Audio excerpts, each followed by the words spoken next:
Imagine living in a world where beauty could kill you, not in a poetic, dramatic way, but in a literal sense, where every cream, every powder, every beauty trick you applied carried the possibility of poisoning your body, scarring your face, or even ending your life.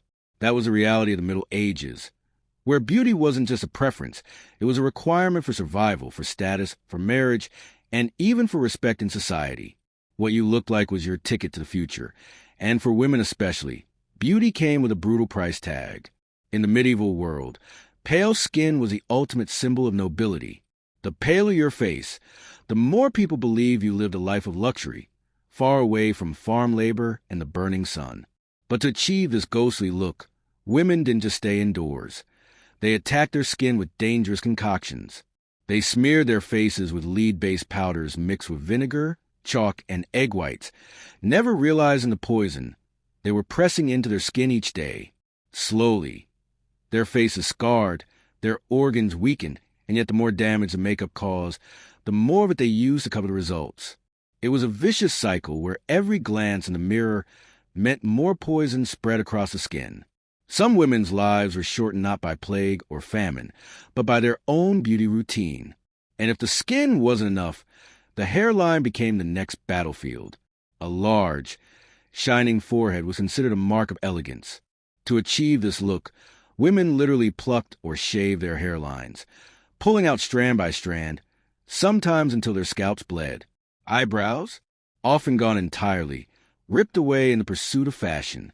Court ladies would arrive with foreheads that looked unnaturally wide, smooth, and high, all while enduring the daily pain of mutilating their own hairlines. What we would call strange and almost alien today was once the epitome of allure. But beauty demanded more than pale skin and a wide forehead. It demanded color. Rosy cheeks and red lips were signs of youth, vitality, and health. But nature wasn't always generous. To solve this, medieval women turned to berries, tinted powders, and worse, mercury-based rouge that seeped into their bloodstreams. Others went even further and practiced bloodletting. Yes, they cut or drained small amounts of blood from their bodies, believing it gave their cheeks a natural, lively glow. Fainting, dizziness, and infection were constant risks. But that was the price of looking attractive in a society that measured your worth by the color of your cheeks. Imagine preparing for a banquet by slicing your skin just to ensure a suitor thought you looked healthy. Teeth were no less important, and this is where beauty turned from painful to downright disgusting. White teeth were coveted, but toothbrushes didn't exist the way we know them today. Instead, women rubbed their teeth with powders made from ashes, ground bones, and sometimes charcoal. And in certain regions, the ultimate whitening solution was none other than urine. Yes, urine. Its natural ammonia acted as a bleaching agent, and rinsing the mouth with it was believed to give a dazzling smile. The thought alone may be revolting, but in their time, it was seen as clever science. To refuse such methods was to risk looking less desirable, and for many women, that was simply not an option. Hair, the crown of beauty, demanded even greater sacrifice. Blonde locks were the obsession of medieval fashion, thought to resemble angels in purity, while darker shades could raise suspicion of lust, witchcraft, or ill character. But few were naturally blonde. To transform, women bathed their hair in mixtures of saffron, pigeon droppings, and lye-based soap. Then they sat under the blazing sun for hours to bleach it out, enduring burning scalps, brittle strands, and hair that often broke or fell out completely. The irony was painful. In their attempt to achieve the golden halo effect, many women lost their hair altogether. Still, bald patches or thinning hair did not stop the pursuit. Wigs or veils became the cover-up for beauty routines gone wrong. But the underlying truth remained. The quest for blonde hair left scars both visible and invisible. And then came the clothes. Because beauty did not stop at the face or hair. Long before the corset became infamous in the Renaissance, medieval women already laced themselves into stiff garments designed to mold their bodies. A narrow waist, a lifted chest, a tightly shaped torso. All this was achieved by squeezing fabric against the body until breathing became shallow. At feasts and balls, fainting was common, not from romance or swooning at a knight's gaze, but because women were literally suffocating inside their dresses. Their organs shifted, their ribs bruised, and yet society applauded the silhouette created by their suffering. Beauty was admired most when it looked effortless, even though every woman behind a gown was silently gasping for breath. All of these rituals were not just habits. They were obligations. Beauty was tied to a woman's fate. Her appearance could determine her marriage prospects, the alliances her family made, and her chances of securing comfort in life. Being unattractive was more than an insult. It was a disadvantage in a world where women had few ways to control their own destinies.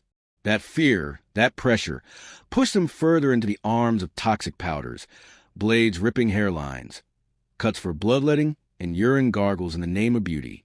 The medieval world believed pain was not only part of beauty, it was proof of it. A pale, sickly look meant refinement. A high forehead meant elegance. Red cheeks, however artificially created, meant youth. Blonde hair meant purity. And a tightly bound waist meant desirability. Yet behind a noble woman's smile was a body poisoned, starved, plucked, and bound into submission. If you think the extremes end there, you're wrong. Because the further you look into medieval beauty, the more brutal it becomes. There were treatments with live leeches, drops that risked blindness just to widen the pupils, and face creams laced with arsenic. What we've uncovered so far, poisonous powders, shaved brows, bloodletting for a blush, urine for teeth, and burning hair for the golden look, was only the beginning. The most terrifying rituals of beauty were still waiting in the shadows, practices so extreme they would leave scars not just on the body but on the very idea of what it meant to be beautiful. And that's where the story leads next, into the darker, stranger, and deadlier world of medieval beauty rituals that prove one thing above all. In that age, beauty did not just cost money or time. It cost blood, breath, health, and sometimes life itself. They say beauty is pain. But in the Middle Ages, beauty was more than pain, it was torment. What began with toxic powders and shaved hairlines soon escalated into practices so bizarre and dangerous they read like a nightmare. The belief that the body must be purified, reshaped, and tortured for the sake of attraction created rules that today would seem unimaginable. Yet for medieval men and women, these rituals were normal, expected, and unavoidable. Take the pursuit of clear skin. A blemish was not just unattractive. It was considered a mark of impurity, sin, or poor health. To fix it, women often turned to leeches. They sat motionless while live leeches sucked the blood from their faces and necks, believing this would cleanse the body and leave their skin smooth. The experience was agonizing. Weakness followed, infections lingered, but none of that mattered when society judged women more by complexion than character. Sitting with blood-sucking creatures attached to your body was the price you paid if you wanted to be taken seriously in the world of beauty. And what about the eyes? They were called the windows of the soul, but in the Middle Ages, the soul was not enough. They had to look seductive, enchanting, and large. Women turned to dangerous powders and drops to enhance their eyes. They used coal laced with lead or antimony to darken their lashes and lids. Worse still, some dropped extracts of belladonna, a plant whose name literally means beautiful woman, into their eyes. The drops dilated pupils, making them appear larger and more alluring. But the cost was horrific: blurred vision, blindness, and even death from poisoning. Imagine risking your sight, just so a knight at court might glance at you with admiration. That was the reality of medieval beauty, where the line between glamour and tragedy was razor thin. Perfume and freshness became another battlefield. Bathing was rare, and natural odors were overwhelming. To mask them, people smeared themselves with oils and perfumes made of herbs, spices, and even animal fat. The wealthy carried pomanders, small balls filled with fragrant materials, hung around their necks or belts. Breath, too, had to be disguised.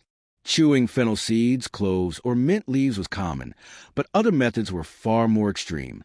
Charcoal mixed with wine was used as a mouth rinse, and in some circles, even more bizarre recipes were attempted in the hope of keeping foul breath at bay. Beauty in medieval times wasn't just what people saw. It was what they smelled, and any failure to maintain an aura of sweetness was seen as weakness. But beauty wasn't only about adding. It was also about hiding. Natural birthmarks, freckles, scars, these would be considered ugly or worse, signs of demonic touch. Women desperate to hide imperfections dusted their faces with thick powders or glued on patches to disguise blemishes. Some even painted on fake beauty spots to create the illusion of perfection, setting the stage for trends that would later return in the Renaissance. What nature gave you didn't matter. What mattered was the illusion you could build, no matter how toxic or painful the process. Age was another enemy. Wrinkles meant decline, and decline meant rejection. Youth was everything, and so the fight against time was brutal. Honey, egg whites, and vinegar were slathered across the face to tighten skin. Animal fat was rubbed into wrinkles, leaving a greasy mass that smelled foul but promised smoothness. And for the desperate, creams laced with arsenic were sold as miracle anti-aging remedies. They promised eternal youth but slowly poisoned the body. Women knowingly risked their lives for a few more years of appearing desirable, clinging to the illusion that they could outrun time itself. And beauty wasn't only about skin or face. It extended to the entire body. Thinness was prized, but not the kind born of poverty. Peasant thin bodies were scorned. Noble thin bodies were admired. To maintain the delicate figure of a lady, some women practiced extreme fasting, mimicking religious practices but for beauty's sake. Others purged after meals, sacrificing health for a slimmer waistline. Malnutrition, weakness, and fainting became part of the routine. To eat too much meant risk of ridicule. To eat too little meant slow decay, but the pursuit of the ideal figure demanded these sacrifices. Even fashion conspired against comfort. Shoes with absurdly long pointed tips, known as polaines, became a craze among nobles. The longer the shoe, the more fashionable you appeared. Men and women alike tripped and stumbled, their movements clumsy and restricted, but the social message was clear. Only the wealthy could afford to wear something so impractical. Beauty was in the suffering, in showing that you didn't need to walk well or work hard. Every painful step was a declaration of status, even if it left your feet permanently deformed. And yet, beauty wasn't just uncomfortable. It was filthy. Many of the so-called treatments used materials that reeked. Pigeon droppings for hair lightening, animal fat in face creams, urine for teeth, herbs burned as deodorant. All carried smells that would horrify us today. But medieval noses were accustomed, and those who could afford perfumes drowned the stench under layers of floral or musky scents. To stand near a noble woman might be to breathe in a strange mixture of roses, sweat, fat, and pigeon waste, all mingling under the name of beauty. For those whose hair had already been destroyed by toxic dyes, wigs became the last resort. But wigs were not glamorous as we know them today. They were often made from the hair of peasants or the dead, and they carried lice and disease with them. Imagine placing on your head the hair of someone who had been buried only days ago. Yet, the illusion of golden locks was more important than the horror behind them. To appear radiant was worth any price, even if it meant sharing your scalp with the remnants of the grave. Men, too, faced beauty pressures. Though not as brutal as women's, they were judged for their appearance in court and on the battlefield. Knights perfumed their armor, combed their beards, and polished their nails to prove refinement. Even their armor was designed to exaggerate masculine shapes, giving the illusion of broader shoulders and stronger chests. Masculinity itself was a performance, just as femininity was. The difference was that men could rise in society by deeds, while women were often trapped in the prison of appearance alone. At the heart of it all was money. Beauty treatments, perfumes, wigs, powders, none of it came cheap. This created a divide between classes. Noble women could chase trends, destroy their health, and still be admired, while peasant women, who worked outdoors and bore natural looks, were dismissed as plain or undesirable. Beauty became a weapon of class distinction, a way for the elite to prove superiority. What seemed elegant from a distance was often nothing more than poison, blood, and starvation up close. And yet, despite the dangers, despite the pain, beauty was non-negotiable.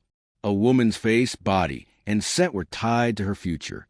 Marriage prospects, alliances, even her chance of security depended on her ability to maintain the brutal standards society imposed. There was no escape from the cycle of poisoning and purging, plucking and suffocating.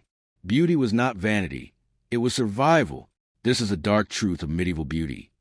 It was not about celebrating natural charm, but about forcing the body into unnatural shapes and states, no matter the suffering involved.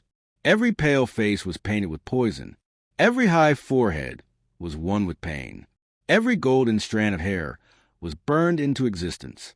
Every flushed cheek was painted with blood or mercury, and every faint smile in the hall carried the weight of a woman battling the slow destruction of her body in the name of fashion. When we look back now, it's tempting to laugh at these rules, to dismiss them as foolish traditions of a less enlightened age. But for the people who lived then, beauty was not optional. It was a life sentence.